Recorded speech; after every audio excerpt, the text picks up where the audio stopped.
Vous avez vu les manchettes ces derniers jours sur les fonds de pension municipaux qui sont dans le trou. C'est pas différent avec les régimes de retraite des employés du gouvernement du Québec. 5 minutes de choc des générations avec Régent Breton, professeur de droit du travail à la retraite de l'Université Laval. Bonsoir. Comment on le décrit l'état des fonds de pension au Québec? Bon, d'abord, c'est catastrophique, c'est bien sûr. Mais je vois là, ça va être la révolution comme en 60. Ça va être d'abord l'opposition de génération. Ça va être une vraie révolution. Mais les jeunes ne se révolteront jamais. Les jeunes sont habitués à avaler la pilule. Attends. Je vais faire un parallèle. Les trois grands de l'automobile, je ne sais pas si tu te souviens, GM, Ford, Chrysler. Eux, il y en avait des gros fonds de pension. Eux, il y en avait des gros fonds de pension. Quand les Japonais sont arrivés et se sont installés dans le sud des États-Unis, pas de syndicats, pas de convention collective. On va vous donner de la compétence. Ils embauchaient des jeunes de 23 ans à 25 ans. Et en quelques années, ils ont sorti les 3 plus grosses compagnies au monde, ou à peu près. Pourquoi? Parce que ces compagnies étaient assises sur des conditions de travail extrêmement chères et sur des conditions de pension. Il y avait un travailleur pour un retraité. Alors, si ça, c'est un ratio qui est important à discuter. Un travailleur pour un retraité. Je suis pas complètement fou si je dis que nos municipalités, nos gouvernements au Québec, on va arriver à quelque chose... On s'en va vers ça dans une dizaine d'années. Est-ce que c'est tenable? Est-ce qu'on peut... C'est bien évident. On n'a pas besoin d'actuaires pour étudier que s'il y a un travailleur pour un pensionné, et le pensionné va avoir autant pour une raison bien simple, parce qu'il y a 70 de ces 5 années de meilleur salaire. Alors que quand tu commences à travailler, tu n'as pas ton meilleur salaire. En d'autres termes, le retraité gagne autant que celui qui fait travaille. l'ouvrage cette année. Bon, alors, autrement dit, tu as 2 travailleurs à payer. Pour un employeur, tu as 2 travailleurs à payer pour la même job. C'est complètement fou. C'est fou. Un qui est à son bureau, l'autre qui est dans son Winnebago. Les 3 grands de l'automobile ont fait faillite. C'était les 3 plus grosses compagnies au monde. Qu'est-ce que tu penses qui va arriver au Québec avec un système pareil? Fondé encore... Ils ne font pas faillite. Non, mais c'est ça la beauté de l'affaire. Prenons le cas des municipalités. Ils ne font pas faillite, ils peuvent pas déménager, ils peuvent pas s'en aller au Mexique. Ils peuvent faire juste une chose, c'est saigner le contribuable. Bon, sauf que arrive un moment, tu peux pas faire faillite, mais arrive un moment où tu peux pas payer. Et c'est pareil. Ce que je veux dire, c'est que l'opposition, et c'est là où il va y avoir une révolution, c'est que les moins de 35 ans vont dire, c'est évident que je passerai jamais passer proche d'avoir ça. Hein? Ils ont-tu raison? Les jeunes, parce que les jeunes se font dire, il y a toujours, à toutes les 2-3 ans, un rapport de la Régie des rentes qui dit... Ça, c'est catastrophiste, là. C'est pas vrai de penser ça, les jeunes, là.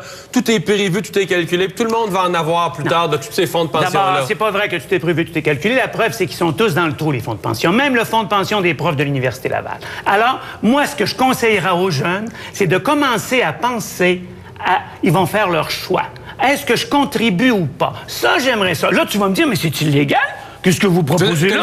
Que les jeunes boycottent, qui payent moins de 35 ans, s'il y en a 10 qui le font, tout le monde va s'en foutre. S'il y en a 1000 qui le font, ils vont commencer à s'interroger. S'il y en a 10 000 qui le font, qu'est-ce qui se passe? Et les syndicats nous ont habitués à des grèves illégales, à du piquetage grossièrement illégal. Là, on parle que les jeunes de moins de 35 ans on paye plus. Payent plus leur cotisation au fonds de pension. Non, parce que j'aurai jamais ça. J'aurai jamais ce que ceux qui s'en vont à la retraite maintenant ont. Alors, pour eux, c'est sans aucun intérêt. Ils ont intérêt, dans un premier temps, à étudier comment ça marche. C'est pas si compliqué que ça. Et je dis que c'est la grande révolution. Retiens ce que je te dis là. Dans les 5 prochaines années, c'est de loin le sujet le plus important.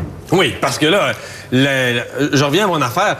La forme de protection des gouvernements, municipaux, provinciaux, c'est toujours la même qui fait faire faillite quand tu arrives comme la Grèce que tu peux plus emprunter, mais sinon, là, tu vas toujours pouvoir aller saigner ton contribuable. Donc, tu vas demander à des contribuables qui sont dans le privé, qui n'ont pas de fonds de pension, que ce soit à travers leurs impôts ou à travers leurs taxes municipales, d'aller payer pour la pension des autres. Et c'est là où la révolution va intervenir, parce que le privé va dire... Mais non, mais le monde est mouton.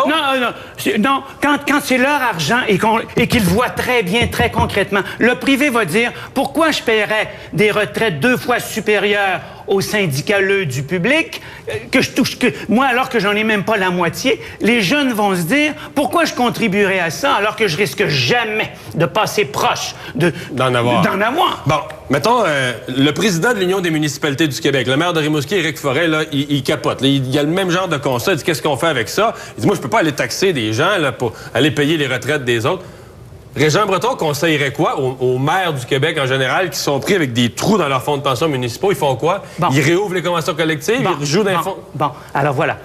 D'abord, la maudite négociation où les syndicaleux au municipal, ils peuvent faire ce qu'ils veulent. On a vu à Montréal depuis toujours. Est-ce que tu sais qu'ils payent seulement 30 de leurs fonds? Ils payent seulement 30 les employés municipaux. La Ville paye 70 des fonds de pension. Mais la Ville n'est pas capable de payer? C'est complètement fou. C'est l'ensemble des contribuables du Québec qui vont boucher le trou. C'est complètement fou. Alors, les municipalités, oui, ils vont devoir mettre le point sur la table et de dire aux syndicaleux, enough is enough.